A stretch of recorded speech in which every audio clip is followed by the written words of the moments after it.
Quante volte guardando i risultati di un atleta ci siamo chiesti: ma questo quante volte a settimana si allena? Per quante ore a seduta? È difficile da quantificare una cosa del genere, perché tutto dipende dal tipo di sport, dall'attività che si pratica, ma in questo caso, andando nello specifico, nel calisthenics come funziona?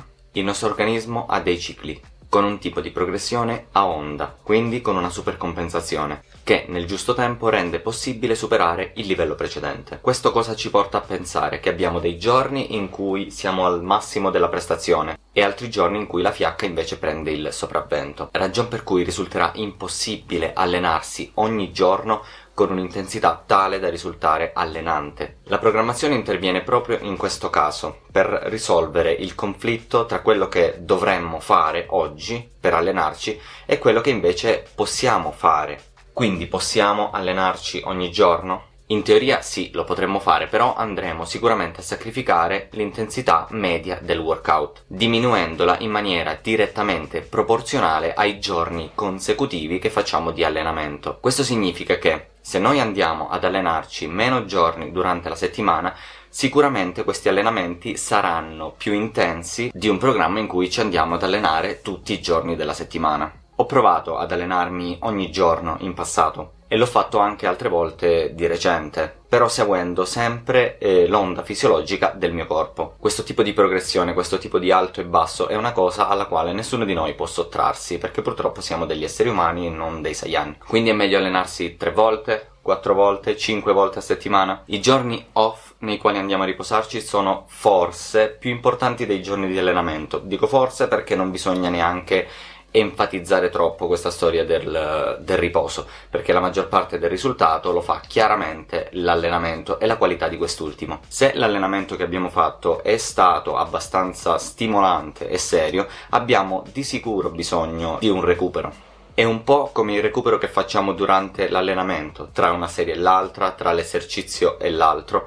Recuperare poco non significa essere più forti, ma significa che l'esercizio che stiamo facendo è troppo semplice e ci permette un recupero bassissimo tra una serie e l'altra. Ogni metodo ha bisogno dei suoi tempi di recupero per garantirci un'esecuzione ottima e costante, senza crolli improvvisi. Capita di vedere, no? Qualcuno che deve fare un 4 serie da 8 ripetizioni magari e alla prima serie, vista la facilità delle 8, si lancia in un 10-12 ripetizioni. Cosa succede poi nelle serie successive? Magari ci sta un crollo totale fino ad arrivare alle 8, alle 6 o anche meno ripetizioni. Questo è un errore grossolano che è dettato soprattutto dall'inesperienza. Rispettare il recupero quindi è alla base, come lo è rispettare la programmazione. Se abbiamo scritto un 4x8 dovremmo attenerci a rispettare quel 4x8. Solo quando questo tipo di esecuzione diventerà talmente facile da essere completata per intero senza nessun problema, allora lì sarà il caso di fare qualcosa in più.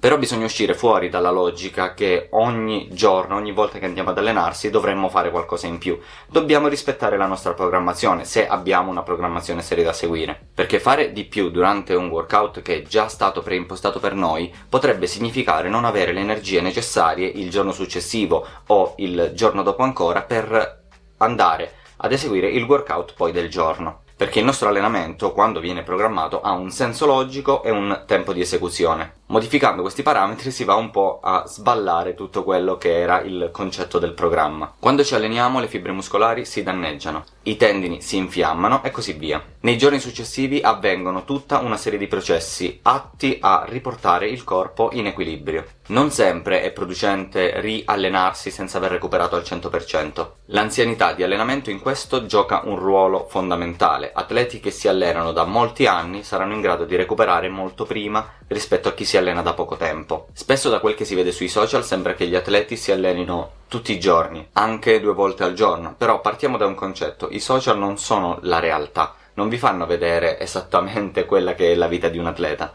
Quindi quello che andiamo a vedere non sempre poi è quello che è nella realtà. Detto ciò, a me personalmente capita di dover spezzare l'allenamento tra mattina e pomeriggio, ma proprio per una questione di impegni e di tempo che ho a disposizione. Ma l'intero workout difficilmente in condizioni normali supera le 2 ore. Quindi quando mi chiedono se c'è un tempo di allenamento perfetto per allenarsi, vabbè, non c'è. però diciamo che un workout si aggira dai 45 minuti all'ora e mezza circa, poi dipende appunto, come vi dicevo, dall'anzianità di allenamento. È chiaro che un atleta che si allena da 10 anni e compete in una competizione nazionale o mondiale avrà bisogno di più ore di allenamento, più giorni magari, però stiamo parlando di un atleta, non di chi oggi vuole iniziare il calisthenics e va in palestra. Quando andiamo a superare il tempo massimo possibile per il nostro corpo di allenamento, che cosa succede? Siamo stanchi, quindi dovremmo per forza abbassare l'intensità media del workout. E molto spesso questa cosa non ha nessun senso. Non funziona tutto: se vuoi farlo puoi farlo, se ci credi allora ci arrivi. Non siamo dei Super Saiyan, non siamo nei cartoni animati, è inutile dirlo, cioè cerco di ribadire sempre questo concetto qui. Quindi tempo ideale di allenamento? Dipende, come abbiamo detto prima, da 45 minuti a un'ora e mezza.